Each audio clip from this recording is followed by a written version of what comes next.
Điều gì xảy ra khi bạn ăn xong thì đi ngủ ngay? Mọi người có xu hướng cảm thấy buồn ngủ ngay sau khi ăn và không muốn gì hơn ngoài việc chợp mắt. Tuy nhiên, ngủ hoặc thậm chí chỉ nằm ngay sau khi ăn xong có thể gây ra một số hậu quả khó lường. Không chỉ tích tụ mỡ, việc đi ngủ ngay sau khi ăn còn có nhiều tác hại. Khi đó, cơ thể buộc phải làm việc nhiều để tiêu hóa thức ăn xuống dạ dày, nên dễ gây ra vấn đề về tiêu hóa và thậm chí tăng nguy cơ đột quỵ. Có thể bạn cũng đã từng gặp khó chịu trong giấc ngủ. Nhưng bạn có biết rằng, việc ngủ ngay sau ăn chính là thủ phạm. Sau đây là những tác hại của việc ngủ ngay sau khi ăn. Số 1. Trào ngược axit. Khi dạ dày bị tổn thương, axit không được tiết ra đúng mức để tiêu hóa thức ăn, chức năng co bóp và tiêu hóa đều giảm. Thức ăn không được tiêu hóa ứ lại trong dạ dày, thúc lên van ngăn cách dạ dày với thực quản, làm chiếc van này mở ra khiến dịch tiêu hóa và thức ăn từ dạ dày trào ngược lên thực quản. Triệu chứng này khiến bạn khó chịu, khiến ngủ không ngon giấc, thậm chí khiến hơi thở có mùi hôi. Thông thường axit sẽ được sản sinh trong quá trình dạ dày tiêu hóa thức ăn. Nhưng khi vừa ăn xong, bạn đã ngủ ngay khiến cho cơ thắt thực quản dưới suy yếu, đống mỡ bất thường tạo điều kiện cho axit trào ngược lên ống thực quản, khiến ngực nóng rát, tác động vào niêm mạc thực quản gây viêm loét, dần dần biến chứng có thể gây ung thư thực quản. Số 2. Hại tim. Sau khi ăn dạ dày bạn căng to. Nếu đi nằm ngay lúc này sẽ khiến dạ dày to và nặng đó đè lên cơ hoành, chèn ép và cản trở hoạt động của cơ tim. Lâu ngày, tim hoạt động không hiệu quả và sẽ sinh bệnh. Số 3. Có thể bị tăng cân. Nằm ngay sau khi vừa dùng bữa là thói quen khiến dân văn phòng dễ gặp phải tình trạng trao đổi chất chậm. Do việc tiêu hóa thức ăn sẽ bị đình trệ khi ngủ ngay khi vừa ăn no. Từ đó, dẫn đến tình trạng quá trình trao đổi chất cũng hoạt động kém hiệu quả. Đây là nguyên nhân khiến cơ thể không hấp thụ đủ chất dinh dưỡng từ thực phẩm nạp vào. Chúng cũng làm tăng nguy cơ tích tụ những chất gây hại trong cơ thể nếu duy trì thói quen này thường xuyên. Thói quen này là nguyên nhân chính khiến dân phòng thường xuyên gặp phải các vấn đề cân nặng hay tình trạng mỡ bụng. Do nằm ngay sau khi ăn no làm gia tăng sức ép lên dạ dày. Chúng cũng là nguyên nhân khiến hoạt động tiêu hóa bị cản trở và làm gia tăng chất béo tích tụ, gây dư thừa. Số 4. Tăng nguy cơ gây đột quỵ.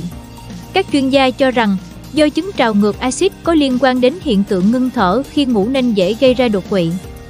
Hơn nữa, đi ngủ ngay sau bữa ăn thì hệ tiêu hóa phải làm việc cực lực hơn nên làm ảnh hưởng đến huyết áp, lượng cholesterol và lượng đường trong máu khiến bạn có nguy cơ bị đột quỵ cao hơn.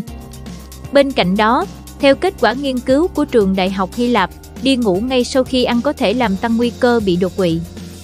Theo đó, nghiên cứu đã tiến hành khảo sát 500 người, trong đó có 250 người từng đột quỵ và 250 người được chẩn đoán mắc phải hội chứng mạch vành cấp.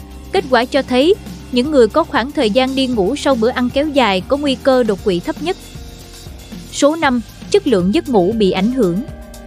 Nếu bạn vừa ăn một bữa no rồi đi ngủ ngay lập tức, quá trình tiêu hóa thức ăn vẫn sẽ diễn ra trong khi bạn đang ngủ. Điều này có thể khiến bạn có giấc ngủ kém vì trí óc bạn vẫn hoạt động trong giai đoạn chuyển hóa, khiến bạn không thể ngủ sâu giấc. Một lý do khác sẽ khiến bạn ngủ không ngon là do ở nóng. Tình trạng này cũng phụ thuộc vào loại và lượng thức ăn bạn vừa ăn. Tại sao chúng ta cảm thấy buồn ngủ sau khi ăn?